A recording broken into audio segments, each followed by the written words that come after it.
जन संवाद कार्यक्रम की अध्यक्षता करते जनहित अभियान के क्रांतिकारी साथी भाई आलोक यादव जी और हमारे साथ बीके रंजन जी, विनय कुमार जी यादव जी एवं गंगटी चौक पर तमाम मीनापुर विधानसभा के भाइयों, माताएं, मतदाता एवं बहनों, साथियों, ये जो जाति जनगणना अभियान का कार्यक्रम ये आज से नहीं चल रहा है साथियों। ये किस लिए जाति जनगणना का कार्यक्रम का उत्पन्न हुआ? जब बिहार में स्वास्थ्य विभाग यानी इलाज का सबसे बड़ी संस्था है दिल्ली में, दिल्ली एम्स में जब हमारे जनहित अभियान के राष्ट्रीय संयोजक राजनारायण जी वहाँ के विधि व्यवस्था देखे कि विश्व के गरीब और लोग वहां आकर इलाज कराने में जो कठिनाइयाँ होती थी, इसके देखते हुए इन्होंने वहां रिसर्च किया था। इन्होंने पाया कि इस विभाग में अपना आदमी डॉक्टर हो, पिछड़ा डॉक्टर हो, दलित डॉक्टर हो, इस चीज़ को इन्होंने शोध किया था और आरक्षण के लड़ाई इन्होंने दिल्ली एम्स से लड़ने का काम किया। दिल्ली एम्स में आरक्षण के लड़ाई लड़कर वहाँ पिछड़ा हो, दलित हो, आदिवासी हो, इन्होंने 500 के लमसम में इस आरक्षण से डॉक्टर को बहाल कराए। आज इनके नेतृत्व में मुझे बिहार के विभिन्न कोनों से गरीब का इलाज उसमें हो पाता है। जब आरक्षण का बात चला तो देश में उत्पन्न हुआ कि आंकड़ा नहीं है, कौन कास्ट कितना है इसका आंकड़ा ही देश में नहीं है। तो इन्होंने रिसर्च करके और 2007 से जनहित अभियान के गठन करके और जाति जनगणना का संघनाद दिल्ली से स्टार्ट किए थे।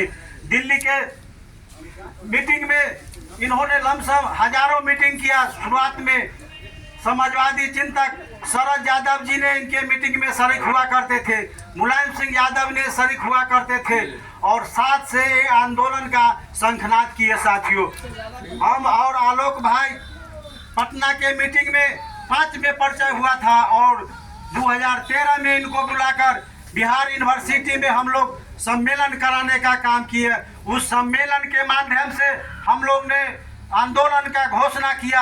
हम लोगों ने पाया कि इस जाति जनगणना जो अभियान है हम लोग का जनहित का गांव लेवल पर चलकर और आम पब्लिक को बीच में जन संवाद करना होगा, तब ये आंदोलन बिहार में उभर सकता है साथियों।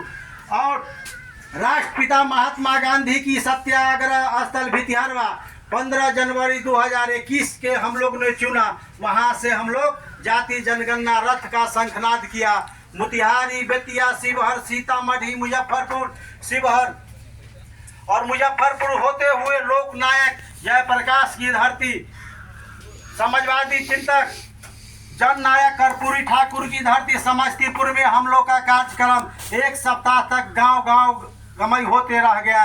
इस बीच में बिहार के जो मुख्यमंत्री है इस विषय पर संज्ञान लिया। दिल्ली में हमारे जनहित अभियान के राष्ट्रीय संयोजक राजनारायण जी के साथ बैठक हुआ। इसके बाद बिहार में आकर नीतीश कुमार जी ने जाति जनगणना कराया, जिसके लिए उनको बधाई हम लोग देना चाहते हैं साथियों। फिर हम लोगों ने देखा कि बिहार में गणना होने से उतना बेनिफिट नहीं हो सकती है, क्योंकि देश का मालिक है केंद्र सरकार, भारत सरकार, जिसका मालिक होता है प्रधानमंत्री। और ये जाति जनगणना अभी नहीं हुआ है गार्जियन लोग, ये गणना हुआ है। गणना कराने का अधिकार किसी राज्य सरकार का होता है। जाति जनगणना करा सकता है प्रधानमंत्री, और जिसका नाम है कहते हैं पिछड़ा है नरेंद्र मोदी।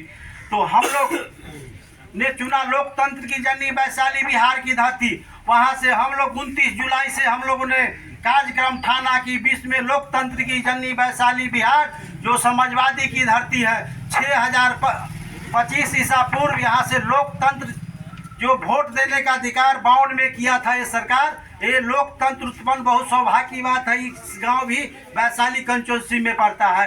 लोकतंत्र की स्थापना 625 ईसा पूर्व वैशाली में लिच्छवी हुआ था और वहाँ लिच्छवी थे मधेसिया, जो मधेसिया वहाँ आज हम लोग नेपाल में चले गए, वो यादव समुदाय से आते हैं। ये लोगों ने लोकतंत्र की स्थापना कर सामाजिक न्याय का स्थापना किए और वहाँ से लोकतंत्र की साथ ही उत्पत्ति हुई। जो लोकतंत्र पूरा विश्व में प्रसिद्ध है, पूरा देश में, पूरा विश्व में लोकतंत्र का जो पाठ पढ़ाया जाता है वो वैशाली का देन है। जब आज़ाद भारत में, गुलाम भारत में आज़ादी की लड़ाई हुई, उस आज़ादी की लड़ाई में भारत माता के 4 सपूत हिंदू, मुस्लिम, सिख, ईसाई शहीद हुए, तब इस देश की मिली थी आज़ादी। उसमें मुस्लिम भी शहीद हुए, उसमें सिख भी शहीद हुए। जब 52 के बाद ये चुनाव हुआ देश में, गुलाम भारत में जाति जनगणना हुआ था 1931 में, वो आंकड़ा आज तक उपलब्ध है। उस समय क्या आबादी था, 1% हुआ होगा, और 71 के बाद आज हम लोग का कितना जनसंख्या बढ़ा है, ये आंकड़ा भारत सरकार के पास नहीं है। पुराने आंकड़ा से हम लोग को मिलता है कि हरिजन कितना है, ये राम कितना है, उसी आबादी पर हम लोग का बेनिफिट मिलता है। जिस दिन देश में जाति जनगणना हो जाएगी, पता चल जाएगा ये गरीब कौन है, ये गरीब राम कौन है, राम में है कि पासवान में है, हजाम में है कि लोहार में है। इसलिए जाति जनगणना की जरूरी है। जाति जनगणना के बाद आर्थिक विकास होगा, सामाजिक विकास होगा। इसीलिए हम लोगों ने अभियान चलाया है।